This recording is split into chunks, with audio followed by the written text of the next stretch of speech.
ஆண்டவர் TMX முறுக்கு கம்பிகளின் அரசன்.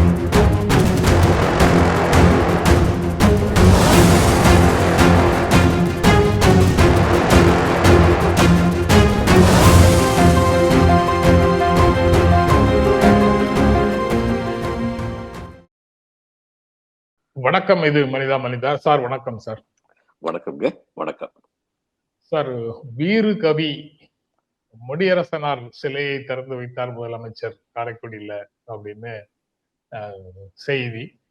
நேற்று காலையில இங்க NDTV கான்க்ளேவ்ல பேசினாரு.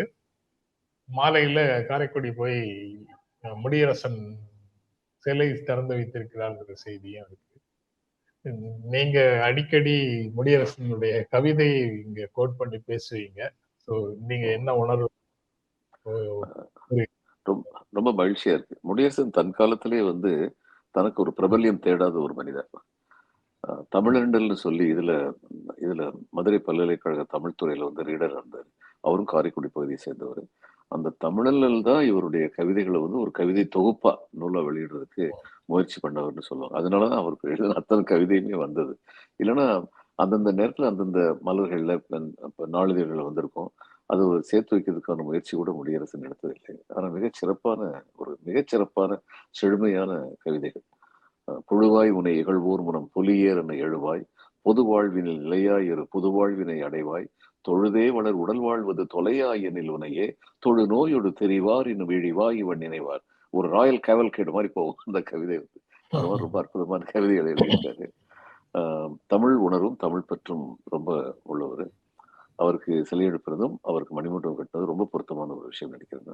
அதுக்கப்புறம் இரண்டாவதாக நேற்று காந்தியினுடைய காந்தி சுட்டுக் கொல்லப்பட்ட நாள், காந்தியினுடைய நினைவு நாள்னு சொன்னா அது கூட மிஸ்இன்டர்பிரட் ஆகும். காந்தி சுட்டுக் கொல்லப்பட்ட நாள்.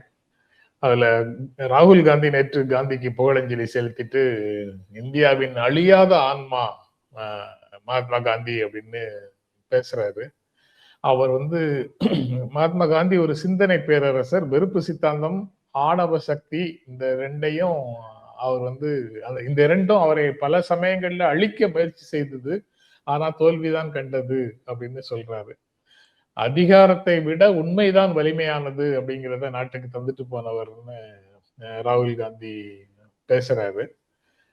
அஹிம்சையும் தைரியமும் தான், அநீதிக்கு எதிரான துணிவும் அஹிம்சையும் தான் முக்கியமானது அப்படின்னு அவர் நமக்கு அந்த கொள்கையை தந்திருக்கிறாரு அப்படின்லாம் சொல்றாரு. டோட்டலா ராகுல் காந்தி அவருடைய அணுகுமுறை, அவருடைய சிந்தனை எல்லாமே வேறு விதமாக இருக்கு அப்படிங்கிறத இது போன்ற ஒவ்வொரு நிகழ்வுலையும் பார்க்க முடியுது. அதனால திரும்ப திரும்ப எலக்டோரலா அவர் ஃபிட் ஆகிறாராங்கிற கேள்வியும் சேர்ந்தே வருது சார். எலக்டோரலா முழுக்க ஃபிட் ஆகல. ஏன்னா யாருக்காக குரல் கொடுக்கிறாரோ அவர்கள் தங்களுக்கான குரல் என்பதை முழுக்க உணர்ந்து கொள்ளவில்லை. ஆனா அதை பத்தி அவர் கவலைப்படல. நெக்ஸ்ட் ஜெனரேஷன் லீடர் சந்தேகமே இல்லாமல் அந்த இவங்க உணர்ந்துகிட்டாங்கன்னா அவருடைய வெற்றி உறுதிப்படும். அதுக்கப்புறம் காந்தியை பத்தி சொல்றதுங்கிறது இன்னைக்கு காந்தி சந்தேகம் இல்லாம ஒரு பெரிய ஐகான். சந்தேகமே இல்லாம மிக மிக மிக எளிதாக கூறிவிடலாம். சில பேர் சொல்லலாம் அவருடைய என்ன ஜெயிச்சாரு, அவருடைய கொள்கையெல்லாம் கடைசியில் அவர் சுட்டுக் கொல்லத்தானே பட்டார் அப்படின்னு. பல பேருக்கு தெரியாத ஒரு விஷயம், பெங்கால்ல ரொம்ப பயங்கரமா கலவரங்கள், மத கலவரங்கள் நடந்துகிட்டு இருந்தது. காந்தியே யாத்திரை எல்லாம் போனாரு. அதுக்கப்புறமா நீர்மூத்து நெருப்பாங்க கலவரங்களா இருந்தது. The 3 shots at Gandhi quelled the fire. அங்க அவர் இறந்த உடனே அந்த ஷாக்ல, அந்த அதிர்ச்சியில அங்க பரிபூர்ண அமைதி திரும்பிடுச்சு. இதை விட ஒரு மனிதனுடைய தத்துவத்திற்கு வெற்றி கிடைத்திருக்க முடியாது. இது ரெண்டையும் பல பேர் ஒப்பிட்டு பார்க்கறது இல்லை. But that's a fact. அது ரொம்ப பெரிய விஷயம். பட் அது சாதாரணமாக கூஸ்பம்ப் மூமெண்ட்ஸ் அப்படின்னு இந்த பாடல் நிகழ்ச்சிகள் எல்லாம் சொல்லுவாங்க. இன்னைக்கு இந்த உரையாடல்ல நீங்க சொல்லும் போது அது அப்படித்தான் இருக்கு. அந்த மாதிரி ஒரு உணர்வை தான் கொடுக்குது. அதை தொடர்பு படுத்தி ஒரு உண்மையை உணரும் போது அது ரொம்ப ரொம்ப பெரிய விஷயமாக. அதுக்கப்புறம் Gandhi was also a great strategist. ரொம்ப பெரிய ஸ்ட்ராட்டஜிஸ்ட். அதாவது இவர் வந்து அகிம்சையை வந்து ஒரு ஆயுதமா மட்டும்தான் பார்த்தாரு நேரு. அதனால அவருக்கு காந்தி மேல அளவுக்கு மீறிய மரியாதை. அதாவது இந்த நாட்டுல எப்படிப்பட்ட ஒரு சூழ்நிலை, சமூக சூழ்நிலை உள்ள நாட்டுல ஆயுதம் ஏந்தி போரிட்டு வெள்ளையர்களை வெற்றி பெறுவது என்பது இயலாது அப்படிங்கிறது நேருவுக்கு நல்லா தெரிஞ்சிருந்தது. சுபாஷ் அதுல வித்தியாசப்பட்டார். சுபாஷ் நினைச்சாரு மக்களை வந்து எழுப்பிடலாம் அப்படின்னு நினைச்சார். ஆனா அவர் வந்து சிங்கப்பூர்ல வந்து இருந்து டிக்ளரேஷன் கொடுக்கும்போது அவர் நினைச்சாரு மக்கள் உடனடியாக வந்து ஆர்த்து எழுந்து விடுவார்கள். எழவில்லை. அதனால காந்தி எண்ணுதான் கரெக்டுங்கிறத மெய்ப்பிக்கப்பட்டது. அப்போ இவருக்கு வந்து இது வந்து ஒரு வெப்பன். நேருவுக்கு வந்து மோஸ்ட் எஃபெக்டிவ் வெப்பன், மிக சக்தி வாய்ந்த ஒரு ஆயுதம் வெள்ளையருக்கு எதிராக. ஏன்னா உலகம் பூரா தங்களை வந்து ஜனநாயகவாதிகள் என்று காட்டிக் கொண்டிருக்கின்ற வெள்ளையரின் முகத்திரையை கிழிப்பதற்கு அகிம்சை மாதிரி பெரிய யுத்தம் எதுவுமே, வெப்பன் எதுவுமே கிடையாது நினைச்சேன். ஆனா காந்திக்கு வந்து அகிம்சை வந்து அது வந்து ஒரு ஆயுதம் மட்டும் இல்லை, it was a code of ethics. இதுதான் ரொம்ப முக்கியமான ஒரு விஷயம், ரொம்ப முக்கியமான விஷயம். And Gandhi believed in it, believed it up to the last moment. நம்பினார் அதில். அதனால காந்தி வந்து he was a composition of the various values of the various right values of India. Various values நான் சொல்றது காரணம், ஒரே வேல்யூ வந்து இந்தியாவில் எத்திக்கல் வேல்யூஸ் இருந்தது கிடையாது. சமணர்கள்ட்ட இருந்தது எத்திக்கல் வேல்யூ தான், அன்பே சிவம்னு சொன்ன சைவர்கள்ட்ட இருந்தது எத்திக்கல் வேல்யூ தான். ஆனா ரெண்டு டிஃப்ரெண்ட் அப்ரோச்சில் இருந்தது. he was a composition of all those ethical values. ரொம்ப பெரிய, அதான் மகா ஆத்மா அப்படின்னு சொல்றதுக்கு முற்று முழுக்க தகுதியான ஒரு மனிதர். அது இவர் வந்து அமைதி வழியின் வலிமையை உலகுக்கு காட்டியே ஒற்றுமை உணர்வு தலைக்க பாடுபட்டவர் மகாத்மா காந்தின்னு முதலமைச்சர் ஸ்டாலின் வந்து சொல்றாரு. அவரும் நேற்று அஞ்சலி செலுத்திட்டு அவருடைய எக்ஸ்தலத்துல ஒரு செய்தியை பதிவிடுறாரு. சார், அமைதி வழியின் வலிமையை உலகுக்கு காட்டி ஒற்றுமை உணர்வு தலைக்க பாடுபட்டதால் கோட்சேயின் துப்பாக்கி குண்டுகளால் துளைக்கப்பட்ட தேசத்தந்தை மகாத்மா காந்தி ஒவ்வொரு இந்தியரின் உள்ளத்திலும் நிலைத்து வாழ்வார் அப்படின்னு சொல்றாரு. அவர் கோட்சே அவரை கொன்னாலும் காந்தி இன்னும் உயிரோடு நம்ம கிட்ட இருக்காரு அப்படின்னு சொல்றாரு. மகாத்மாவை மறைத்து நாட்டை நாசப்படுத்த துடிக்கும் கோட்சேயின் வாரிசுகளுக்கு தக்க பாடம் புகட்டி காந்தி பிறந்த மண்ணை காத்திடுவோம், வெல்வோம் ஒன்றாக அப்படின்னு அவர் சொல்றாரு.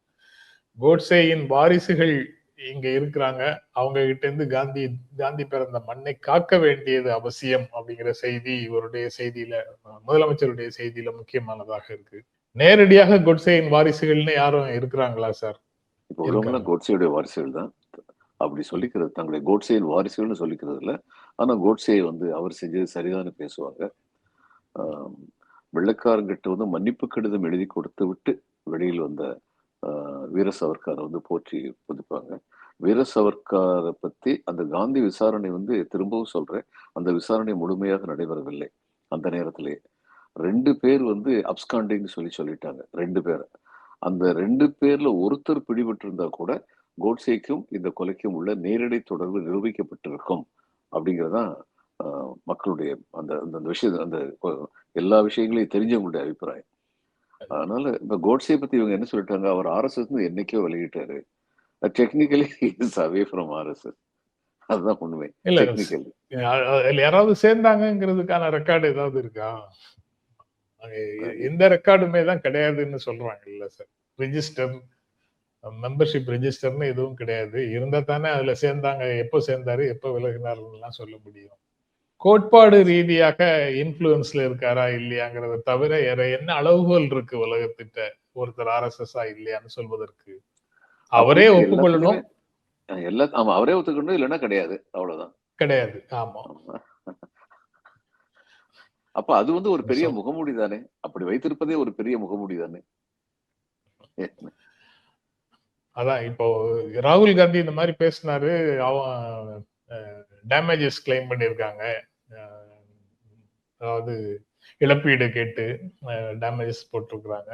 கிரிமினல் அஃபென்ஸாக வேற இருக்கு சட்டத்துல. அதனால அது தொடர்பான பிரச்சனைகளையும் அவர் ஃபேஸ் பண்ணிட்டு இருக்கிறாரு. காந்தி கொலையோடு நேரடியாக அந்த அமைப்பை சொல்லக்கூடியவர்கள் எல்லார் மேலேயும் அந்த மாதிரி ஒரு நெருக்கடியை அவங்க கொடுக்குறாங்க. அதுக்கு வந்து டெக்னிக்கல் ரீசன்ஸ் தான் காரணம். ஒருவேளை உச்ச நீதிமன்றம் அல்லது நீதிமன்றங்கள் அந்த சார்ஜை ஏத்துக்கிட்டுச்சுன்னா அதுக்கு டெக்னிக்கல் ரீசன்ஸ் தான் காரணம். ஆமா, கோட்பாட்டு கோட்பாடு ரீதியாக ஆர்எஸ்எஸ்ல இருந்து வீர சவர்கர் விலகி நின்றாரா அப்படின்னு கேட்டா எல்லாருமே ஒற்றுமையா வந்து என்ன சொல்ல விலகி நிற்கவில்லை. அவங்க என்ன சொல்லுவாங்கன்னா, காந்தியுடைய கொலையில வந்து ஆர்எஸ்எஸ்க்கு சம்மந்தம் இல்லை. ஏன்னா ஆர்எஸ்எஸ்ல வந்து வீர சாவர்கர் இருந்ததில்லை, விலகி விட்டார். ஆனா நீங்க சொல்றீங்கல்ல, அதான் இதே இல்லையே, ரெஜிஸ்டரே கிடையாது, விலகு சேர்ந்தாரு விலகினாருங்கிறது ரெஜிஸ்டரே கிடையாது. ஆனால் அவங்க வந்து சொல்றது வந்து விலகி விட்டார்னு சொல்லி சொல்றதை நான் நியூஸ் பேப்பர்ல பார்த்திருக்கேன். எந்த அடிப்படையில் அப்படி சொல்றாங்க? நீங்க சொல்ற அடிப்படையில் பார்த்தா அப்படி ஒரு ஆர்குமெண்ட்டே எடுக்க வேண்டியதில்லை. ஆனா அந்த இருக்க ஆர்குமெண்ட் வந்து வேண்டியது. சொல்லியிருக்காங்க, அவர் ஆர்எஸ்எஸ் இல்லை. நானும் வந்து பல சீனியரான அரசியல்வாதிகள், சீனியரான ஜேர்னலிஸ்டுகள் மீடியால தெரிவித்த கருத்தின் அடிப்படையில தான் சொல்றேன். நானும் ரிஜிஸ்டரை பார்க்கல, வேற எங்கேயும் ரிஜிஸ்டர் தொடர்பாக யாரும் பேசியதையும் கேட்கல. அதனால இவங்க சொல்றது வந்து அது மறுக்கவும் இல்லை, அவங்க சொல்றதை யாரும் மறுக்கவும் இல்லை. அதனால ரிஜிஸ்டர் இல்லைங்கிற கருத்து வலுப்பெற்று இருக்குது. இப்ப காந்தியை ஏன் கொன்றேன்னு சொல்லி அவரு வந்து ஒரு வாக்குமூலம் கொடுத்திருக்காரு கோட்ஸே. அதை தேவையில்லாம காங்கிரஸ் ஆட்சி வந்து பேன் பண்ணி வச்சிருந்தாங்க. இன் மை ஒப்பீனியன், வரட்டுமே, வெளியே வரட்டுமே, வந்து பேசலாமே. அப்ப எந்த காரணத்திற்காக அவர் காந்தியை கொன்றார் அப்படிங்கிறது வந்து எந்த அளவுக்கு இந்திய ஒருமைப்பாட்டை குலைக்கிறது. காந்தியை மட்டும் கொள்ளல, இந்திய ஒருமைப்பாட்டுக்கான ஒரு வேட்டு அது வந்து. அந்த நேரத்துல வந்து பாகிஸ்தானுக்கு வந்து இவர் பணம் கொடுக்கணும்னு சொன்ன பணத்தை, கமிட் பண்ண பணத்தை கொடுத்துருங்க அப்படின்னு காந்தி சொன்னது ஒரு முக்கியமான காரணமா காட்டப்பட்டது. என்ன சொன்னாங்க, இவர் முஸ்லிம்களுக்கு கொடுக்கணும்னு சொல்றாரு. ஆனா காந்தி காந்தி என்ன சொன்னாரு, there is something called ethics. அந்த நெறிமுறையிலிருந்து நம்ம நழுவக்கூடாது. எதிராளி வந்து ஒரு நெறிமுறை இல்லாம இருக்காங்கிறதுக்காக நம்ம ஏற்றுக்கொண்ட நெறிமுறைகளை நம்ம வழுவக்கூடாது. அந்த நெறிமுறைகளை ஏற்றுக்கிட்டு ஆனா எதிராளியை எதிர்த்துக்கிட்டு தான் இருக்கணும். அவர் வந்து எதிராளி வந்து கூட சேர்த்து வச்சு கட்டி பிடிச்சுக்கோன்னு சொல்லல. அப்ப இது வந்து இது புரியறதுக்கே சில பேருக்கு வந்து நான் இது எடுக்கும்னு நினைக்கிறேன், நேரம் எடுக்கும்னு நினைக்கிறேன், காந்தியுடைய தத்துவம் புரியறதுக்கு. இதுல வந்து இந்தோ பாகிஸ்தான் யுத்தம் வந்து நடந்தது. நடந்த போது இவர் வந்து நேரு வந்து அவங்கள வந்து பாகிஸ்தான் வந்து நம்முடைய பகுதிகள் வந்து அவங்களுடைய விமானங்கள் பறந்து போறதுக்கு அனுமதி கொடுத்தாரு. அப்ப அந்நேரம் கூட இது மாதிரி தான் கேட்டாங்க அவர்கிட்ட. இது ரொம்ப தப்பா இருக்கு. இதுல நினைக்கிறேன் 1962 இஃப் ஐ ரிமெம்பர் கரெக்ட்லி, அந்த சீன யுத்தத்தின் சமயம் பாகிஸ்தான் வந்து அவங்களுக்கு சப்போர்ட் கொடுத்துக்கிட்டு இருந்தாங்க, சீனாவுக்கு. அந்நேரம் பாகிஸ்தானுடைய கமர்ஷியல் ஏர்லைன்ஸ் எல்லாம் வழக்கம் போல இந்தியன் இதை வந்து ஆகாய வழியா பறந்துகிட்டு இருந்தாங்க. அப்ப அது வழக்கம் போல நேரு வந்து அனுமதிச்சாரு. அப்ப அதுக்கு வந்து ஒரு இது வந்தது, கிரிட்டிசிசம் வந்தது. இது வந்து என்ன, எதிராளிக்கு சப்போர்ட் பண்றாங்க, அவங்களை போய் அனுமதிக்கிறீங்க அப்படின்னு. அப்ப நேரு சொன்னாரு, இல்லை, அது நம்முடைய பெருந்தன்மையை காட்டுகிறது. இந்த பயணம் செய்கின்ற பயணிகள் என்ன தவறு செய்தார்கள்? ஏன்னா பயணம் செய்கிற பயணிகள் வந்து பாகிஸ்தான்காரங்க மட்டுமா, இந்தியாக்காரங்க மட்டுமா, இன்டர்நேஷனல் ஏர்லைன்ஸ்ல அப்படின்னு சொல்லி அந்நேரம் வந்து அவர் சொன்னது எனக்கு நினைவுக்கு வருது. அதுக்கும் இவங்க வந்து டர்க்கி வந்து சப்போர்ட் பண்ணிச்சுன்னு சொல்லி உடனடியா டர்க்கி கம்பெனி எல்லாம் வந்து பேன் பண்ணாங்க.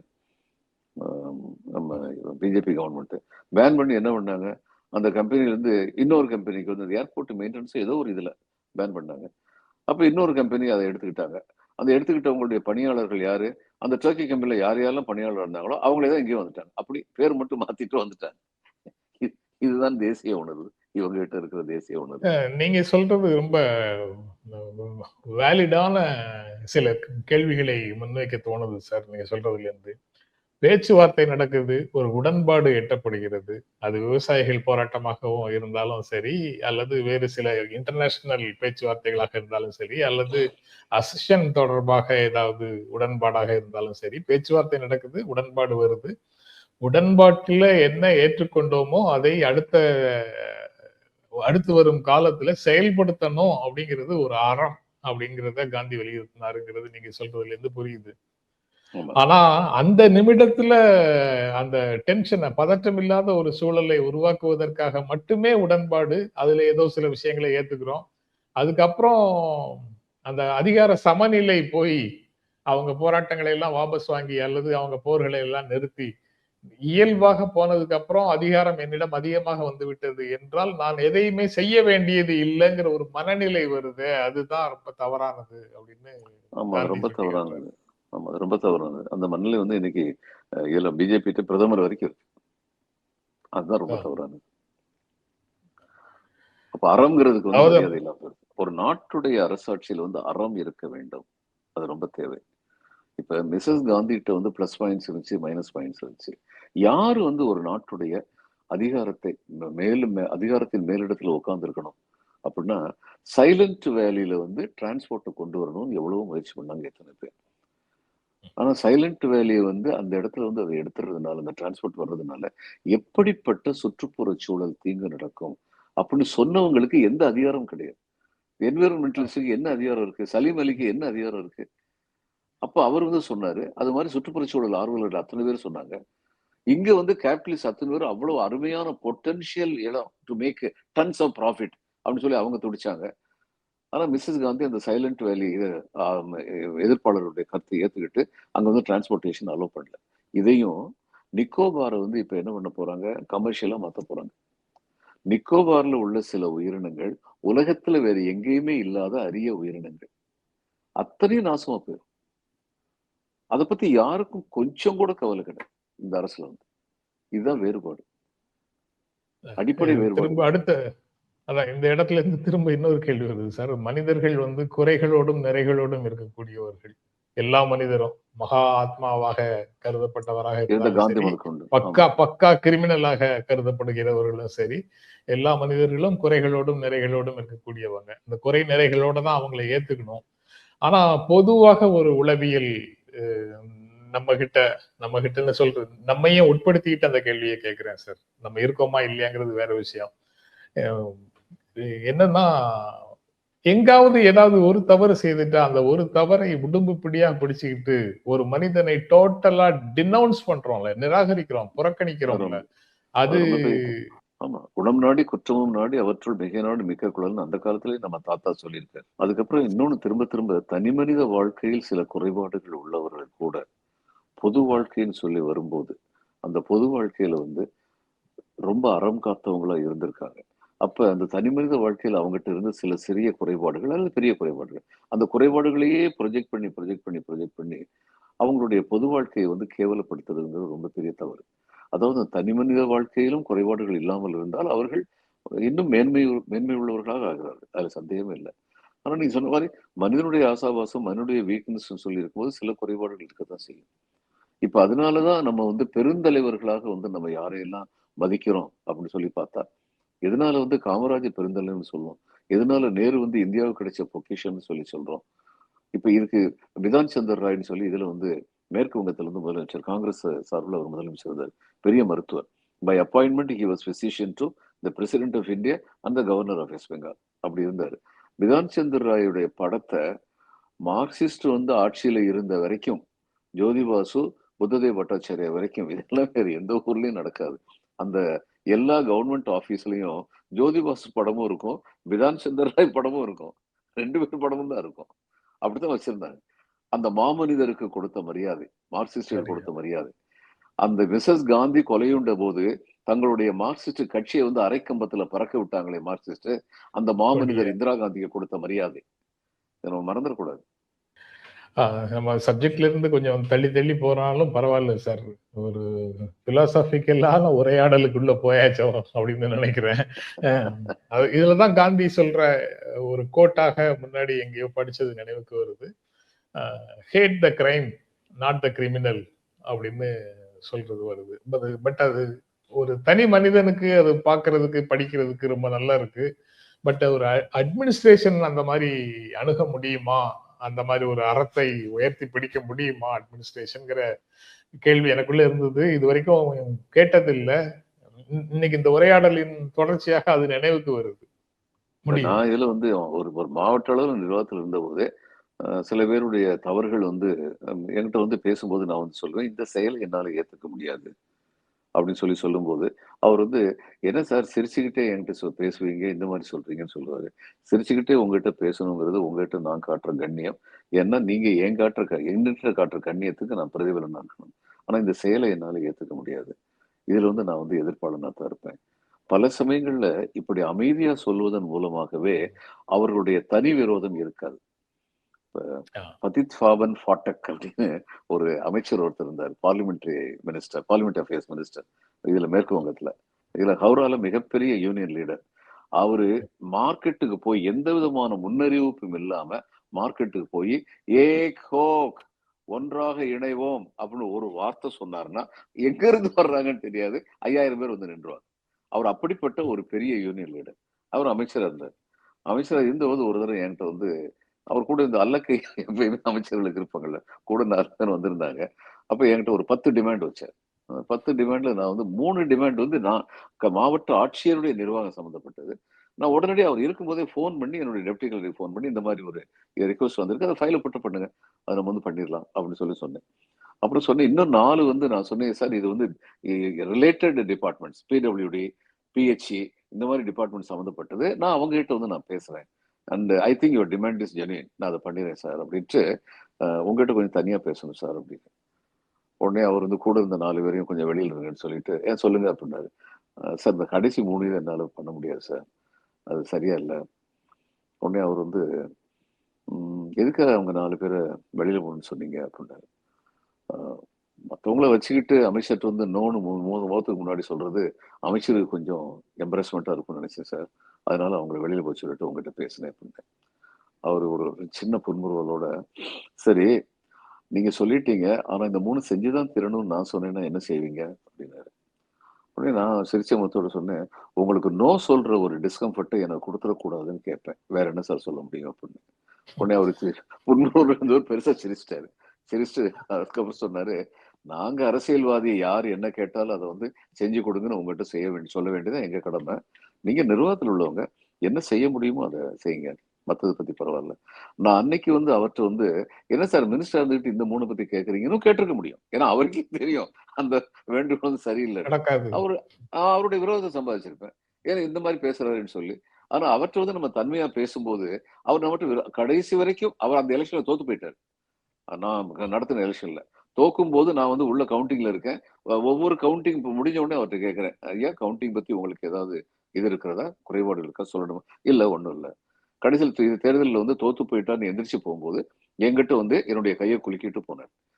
He had no personal problems with me அப்படிங்கிறதுனால, அந்த பர்சனல் ப்ராப்ளம் இல்லைங்கிறது ஒரு நாள்ல வர்றது இல்ல.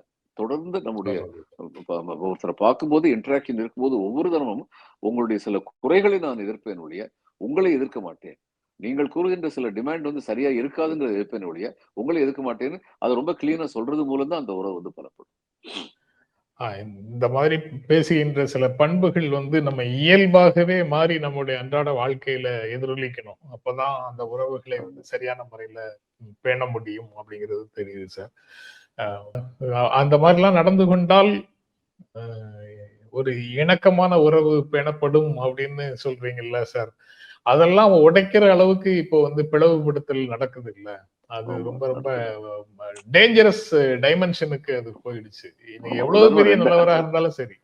ஆமா, 2014 பிஜேபி ஜெயிச்சதுக்கு அப்புறம் அடுத்த 5 ஆண்டுகள் ராகுல் காந்திய பப்பு பப்பு பப்புன்னு எவ்வளவு கீழ்த்தரமா வந்து பேச முடியுமோ, அவர் ஒரு அடிமுட்டாள்னு சித்தரிக்க முடியுமோ அப்படித்தான் சித்தரிச்சுட்டு இருந்தாங்க. பாரத் ஜோடோ யாத்திராவுக்கு அப்புறம் நாடு முழுக்க அவர் எப்படிப்பட்டவன்னு பார்த்தாங்க. ஆமா சார், யாரோ சிலர் மட்டும் அரசியல்ல அதிகாரத்துல இருக்கக்கூடியவங்க மட்டும் சொல்லல சார், அது ஒரு பண்பாடாகவே கீழே வரைக்கும் ஏற்றுக்கொண்ட மனநிலையாக அது கீழே வரைக்கும் இறங்கிடுச்சு சார். அது நம்ம சமூகத்தின் வீழ்ச்சியாகவும் பார்க்கலாம்ல? அத பார்க்கலாம், கண்டிப்பா பார்க்கலாம். ஆனா பாரத் ஜோடோ யாத்திராவுக்கு அப்புறம் அவர் அது மாதிரி பேசுறது இவங்க நிப்பாட்டிட்டாங்க. ஏன்னா பாரத் ஜோடோ யாத்திரைக்கு அப்புறம் மக்கள் நேரடியா பார்த்தாங்க இவர் எப்படிப்பட்ட லீடர். மக்களுடைய மனநிலை அதுக்கப்புறம் பெருமளவு முழுக்க என்ன மாறல, ஆனா பெருமளவு மாறிடுச்சு. இன்னைக்கும் சில பேர் சொல்றது என்னன்னா, தனியா இருந்தாலும் சண்டை போடுறது, எதுக்கு சண்டை போடணும்? அது எவ்வளவு மேன்மையான ஒரு விஷயங்கிறது அவங்களுக்கு தெரியல. சண்டை போட வேண்டிய ஒரு விஷயத்துல நான் தனியா இருக்கேங்கிறதுக்காக சண்டை போடாம இருந்துடக்கூடாது, சண்டை போடத்தான் செய்யணும். அதைத்தான் ராகுல் காந்தி பண்ணிட்டு இருக்காரு.